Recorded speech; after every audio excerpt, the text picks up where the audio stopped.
गजल में बंदिशो अल्फाज ही नहीं काफी, गजल में बंदिशो अल्फाज ही नहीं काफी, जिगर का खून भी कुछ चाहिए असल के लिए,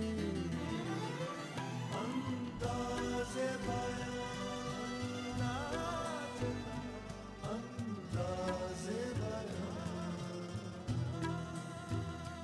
अंदाज़े बयान।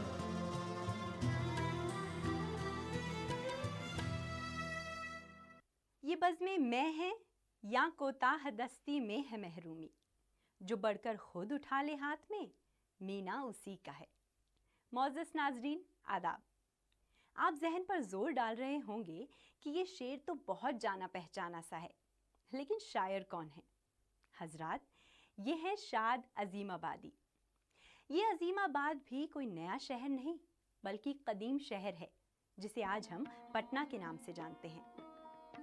सैयद अली मोहम्मद शाद अजीमाबाद मौजूदा पटना में सन 1846 में पैदा हुए। शाद एक खाते पीते घर से ताल्लुक रखते थे। उन्होंने नस्र और नज्म दोनों को अनमोल तख्लीकात अता की हैं।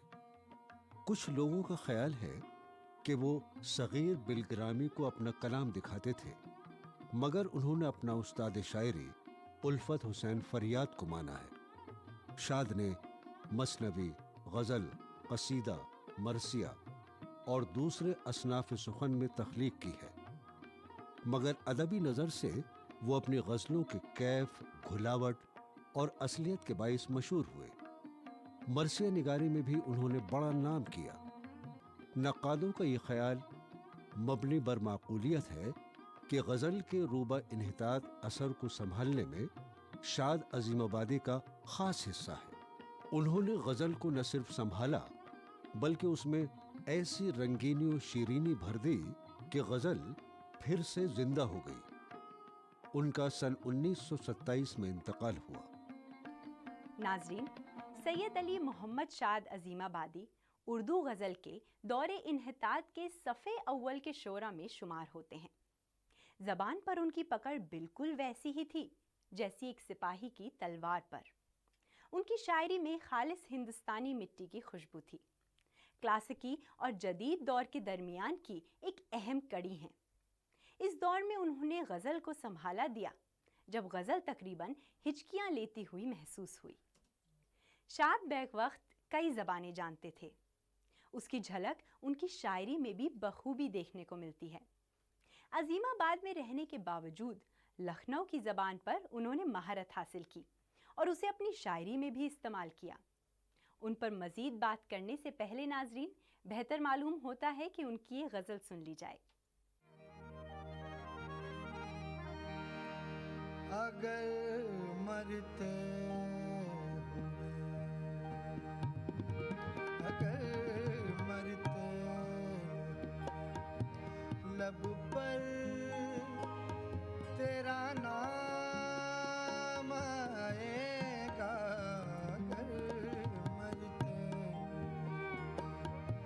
लब पर तेरा नाम आएगा, तो मैं मरने से दर गुजरा, तो मैं मरने से दर गुजरा, मेरे किस काम आएगा, अगर मरते लब पर तेरा नाम आएगा।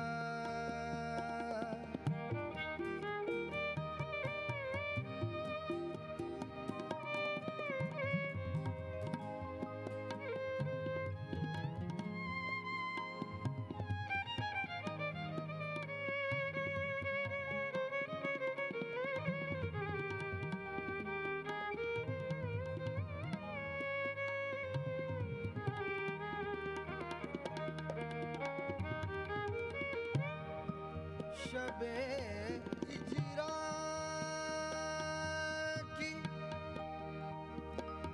सख्ती हो तो हो, लेकिन ये क्या कम है। शबे हिजरा, शबे हिजरा की सख्ती हो, शबे हिजरा की सख्ती हो तो हो, लेकिन ये क्या कम है के लब पर रात, हाँ के लब पर रात रह रह के तेरा नाम आएगा, के लब पर रात रह रह के तेरा नाम आएगा। तो मैं मरने से दर गुजरा मेरे किस काम आएगा अगर मरते।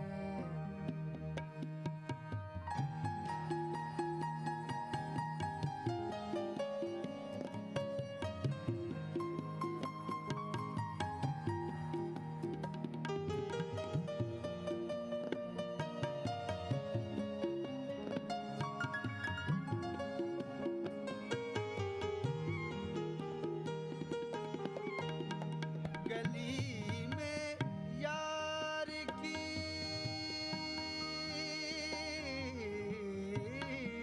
गली में यार की ऐ शाद सब मुश्ताक बैठे हैं। गली में यार की,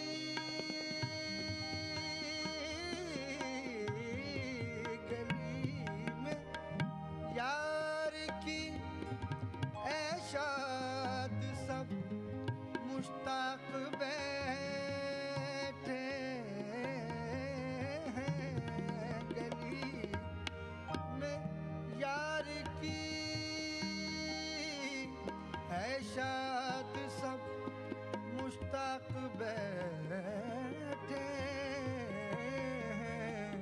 खुदा जाने, खुदा जाने, खुदा जाने, खुदा जाने वहाँ से हुक्म किसके नाम आएगा।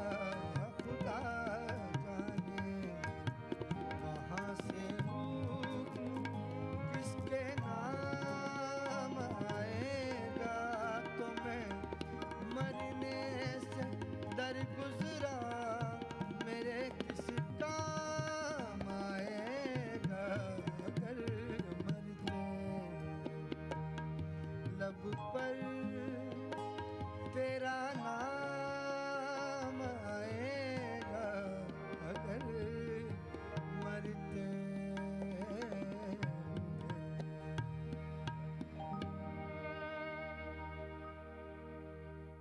उर्दू शायरी की तारीख़ में इनकी हैसियत इस लिहाज से अहम है कि इन्होंने जब शायरी शुरू की तो वो दौर गज़ल के ज़वाल का दौर था। शाद इज़्माबादी दाग दहलवी के शागिर्द थे। जाहिर है कि उस्ताद की शायरी का असर भी उनकी शायरी पर मौजूद है।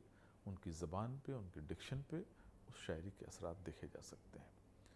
चूँकि वो दौर एक बड़ी तहज़ीब के मिटने का दौर था और नई तहज़ीब के नक़ूश भी नुमायाँ हो रहे थे, उस अबूरी दौर में ज़ाहिर है कि शाद की शायरी में उस अहद की कैफ़ियत, उस अहद के हालात का भी काफ़ी कुछ रंग हमें मिलता है शाद की शायरी में। शाद अज़ीमाबादी को उर्दू गज़ल में जो मुकाम हासिल है वो उस दौर के किसी दूसरे शायर को नहीं। ख़ास तौर से गज़ल, मसनवी, मरसिया, क़तात, रुबाइयात और नज़्में तहरीर की। शाद को ज़िंदगी में इत्मीनान नहीं मिला। यही वजह है कि शाद की गज़लें दौरे इन्हिताद में गज़ल की रवायत को संभाला देने का काम करती हैं। मिसाल के तौर पर नाजरीन, ये गज़ल मुलाहिज़ा फरमाइए। ऐ शबे गम हम हैं और ऐ शबे गम हम हैं और बातें दिले नाकाम से ऐ शबे गम हम हैं और बातें दिले नाकाम से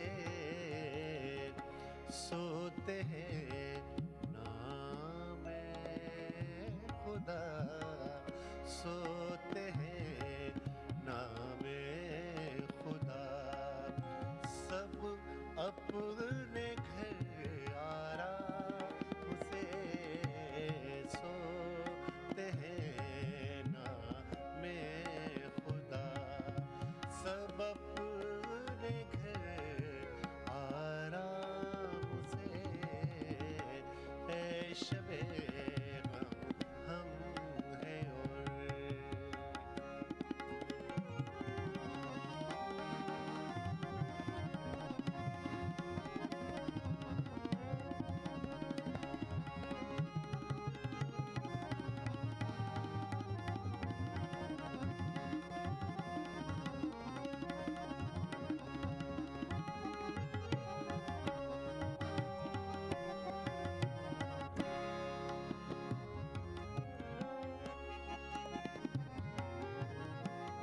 जागने वालों पे ये क्या गुजरी वो जाने भला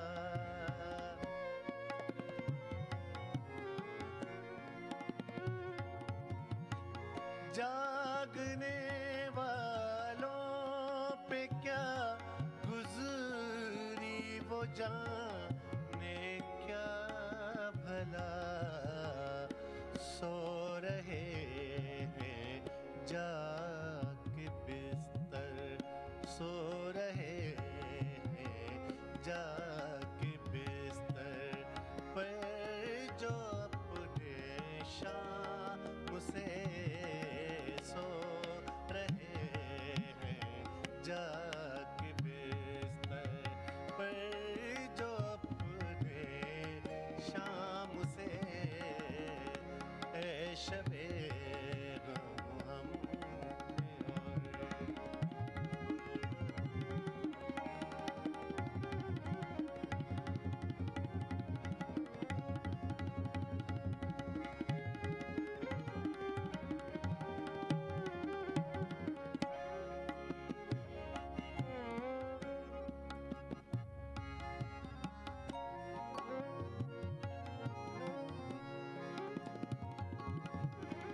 जीते जी हम तो हमें फुर्दा की धुन में मर गए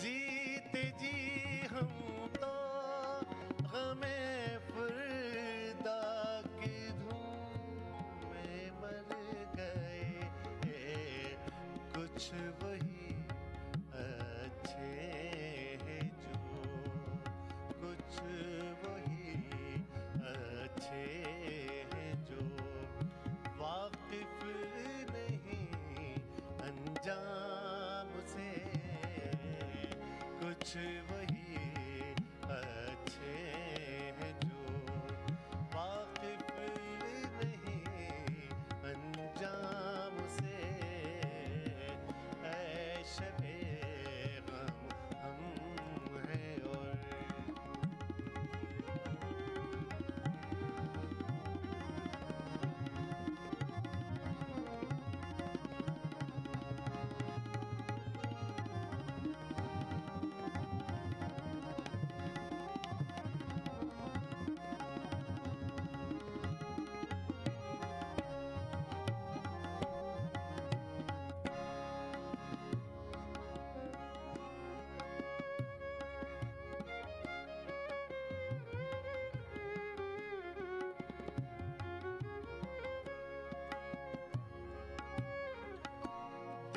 देखते हो मैं कदे मैं कशो साकी बगैर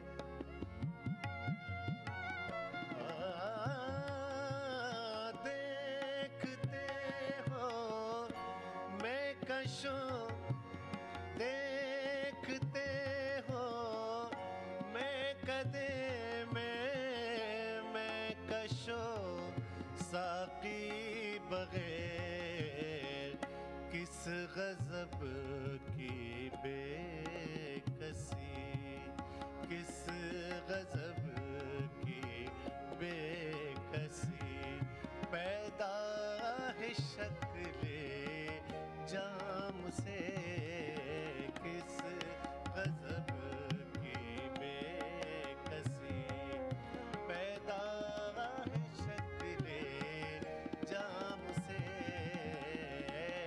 शबे गम हम हैं और बातें दिले नाकाम से सोते हैं नामे खुदा सोते हैं नामे खुदा सब अपने घर आराम से पेशवे हम हैं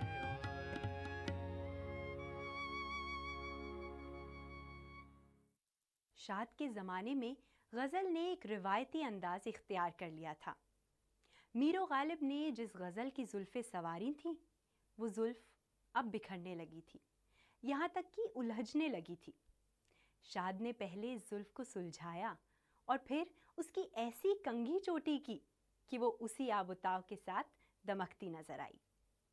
शाद अज़ीम आबादी की अहमियत ये है कि जो हम ये कहते हैं या उर्दू नक़ाद ये कहते हैं कि उर्दू गज़ल या जदीद गज़ल के जदीद दौर का आगाज़ हसरत मुहानी से होता है, वो बहुत ज़्यादा सही नहीं है।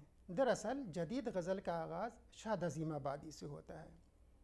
जो जदीद तसव्वुर थे, ख़यालात तसव्वुरात थे, नए ख़यालात थे, किस तरह से ज़माना महबूब के तसव्वुर को बदल रहा है, शायरी की रिवायत को बदल रहा है, फॉर्मेट में थोड़ी बहुत तब्दीली लाने की कोशिश कर रहा है, वो दरअसल शाद अज़ीम आबादी से होती है। हम गज़ल की तारीख़ को देखते हैं तो पहली बार उसमें इनकलाब का एहसास शाद के यहाँ ही नज़र आता है। नाज़रीन, अगली गज़ल पेश करने के लिए अपने फ़नकार को शाद के इस शेर के साथ ही मदु करना चाहूँगी।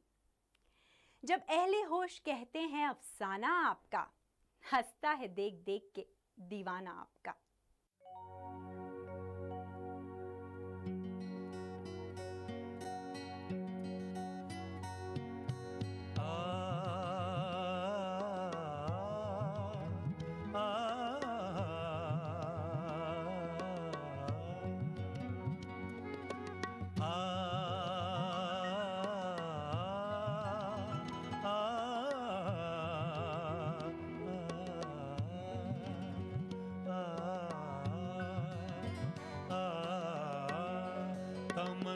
तमन्नाओं में उलझाया गया हूँ, तमन्नाओं में उलझाया गया हूँ, खिलौने देके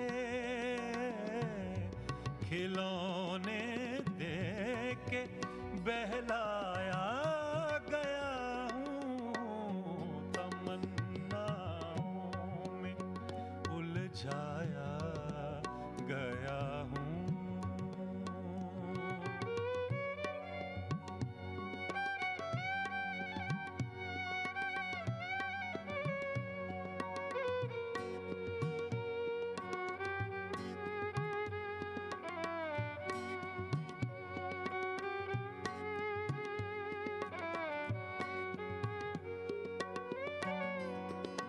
इस कूचे के हर जर्रे से आगा,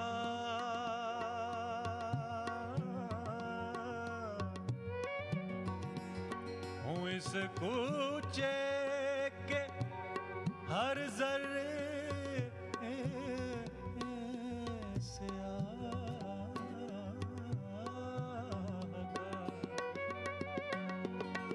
इस कूचे के हर जर्रे से आगाह हूँ, इस कूचे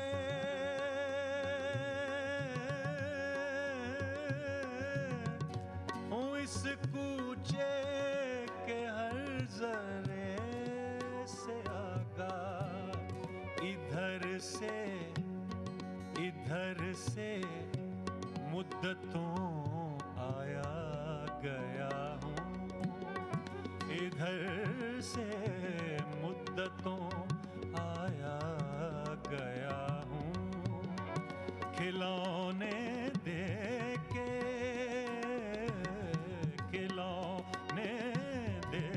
के बहकाया गया हूँ, तमन्नाओं में उलझाया गया हूँ।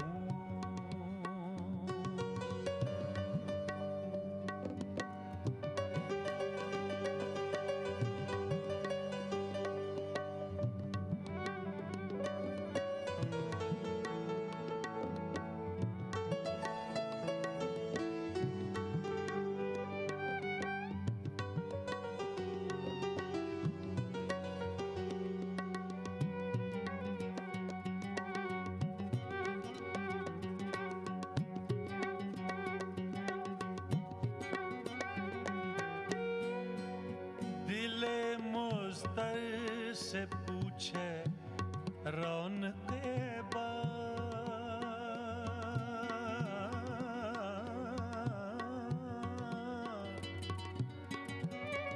दिले मुस्तर से पूछ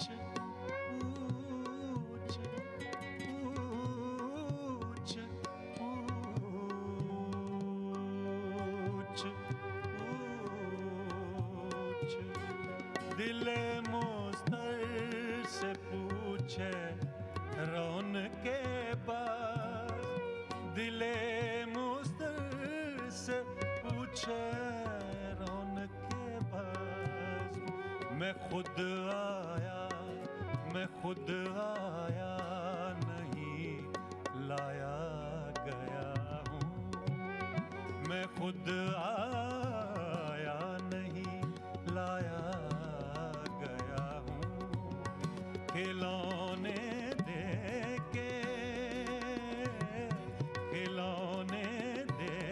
के बहलाया गया हूँ, तमन्नाओं से उलझाया गया हूँ, तमन्नाओं में उलझाया गया हूँ, तमन्नाओं में उलझाया गया हूँ, तमन्नाओं में उलझाया गया हूँ, तमन्नाओं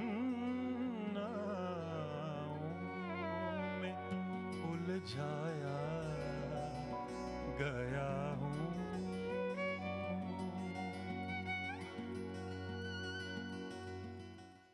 शाद का ज़माना दरअसल बहलने और बहलाने का ही है। इसी दौर में शाद की रहनुमाई में गज़ल ने नए नए मौज़ूआत को पेश किया। उन मौज़ूआत को पेश करने का अंदाज़ बदला। पुराने लफ्ज़ ने नए मायने इख्तियार किए। शायरी की अलामत बदली, साथ ही साथ पुरानी अलामत ने एक नए मायने इख्तियार किए। यहाँ तक कि गज़ल की लफ्ज़ियात तक में तब्दीलियाँ आईं, और इस तब्दीली को शाद ने जिस खूबी से बरता, ये उन्हीं का हिस्सा है। कदरे हुनर थी जिनसे वो अहले हुनर गए, ये दौर और हैं वो ज़माने गुज़र गए। और हकीकत भी यही है नाज़रीन कि शाद के बाद दूसरा शाद तो क्या, उसके आसपास भी कोई दिखाई नहीं देता।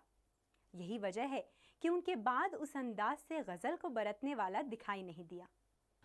उसी तरह से उनकी शायरी में आप देखेंगे कि जो लफ्ज़ियात, जो डिक्शन का जो इस्तेमाल उन्होंने जिस तरह से किया है, जो इंतखाब किया है, उसमें क्लासिकी जो पुट है, जो आहंग है, वो पूरी तरह से गालिब है। यानी शाद ने क्लासिकी शायरी के उन तमाम असरात को अपनी गज़ल गोई में समेटने की कोशिश की है और तग़ज़्ज़ुल के उस आहंग को अपनी गज़लों की इम्तियाजी सिफत उन्होंने का बना दिया है, वो जाहिर है कि वो उस अहद में, शाद के अहद में किसी दूसरे शायर के यहाँ गज़ल का वो रंग आपको नुमाया तौर पे नहीं मिलता। यानी शाद ने गज़ल गोई को एक सहारा दिया। उर्दू में गज़ल गोई के उस ज़वाल के अहद में गज़ल को अपनी तबा आज़माई का मरकज़ बना करके गज़ल को एक ख़ास समत अता की, एक ख़ास तरह का इस्तेहकाम उसको अता किया उस रवायत को, और उसी रवायत पर आगे चल कर के आप देखेंगे कि फ़ानी, जिगर और दूसरे जो शोरा हैं, हज़रत, ये सब कहीं न कहीं उसी रिवायत की तौसी करते हुए नज़र आते हैं, और गज़ल को नए सिरे से इस्टेब्लिश करने में इन शोरा का जो कंट्रीब्यूशन है उसका सिलसिला हमें शाद अज़ीमाबादी के यहाँ से ही मिलना शुरू हो जाता है। ढूंढोगे अगर मुल्कों मुल्कों, मिलने के नहीं नायाब हैं हम। ताबीर है जिसकी हसरत व गम, ए हम नफ्सो वो ख्वाब हैं हम। उनकी तमाम किताबें उनकी हयात में शाये हो चुकी थी, मगर गज़लों का दीवान नगमाए इल्हाम उनकी वफ़ात के बाद सामने आया। उनकी खुदनविश्त, सरगुज़िश्त और दूसरे कई मजमूए भी छप चुके हैं। उनके बहुत से नज़रियात से इख्तलाफ़ राय रखने के बावजूद तमाम नक़ादों ने उन्हें उनके दौर का अजीम शायर माना है। खुद चल उसी कूचे में चलना है जो पाए तलब, वहाँ कोई खुद हाथ पकड़ कर नहीं ले जाने का। नाजरीन, ये थे शाद अज़ीमाबादी, जिनके कलाम से आज आप ज़रूर शाद हुए होंगे। अंदाज़े बयां की अगली महफिल में एक और शायर और उनके कलाम के साथ मैं सरवत ज़हरा ज़रूर हाजिर होंगी। तब तक के लिए खुदा हाफ़िज़।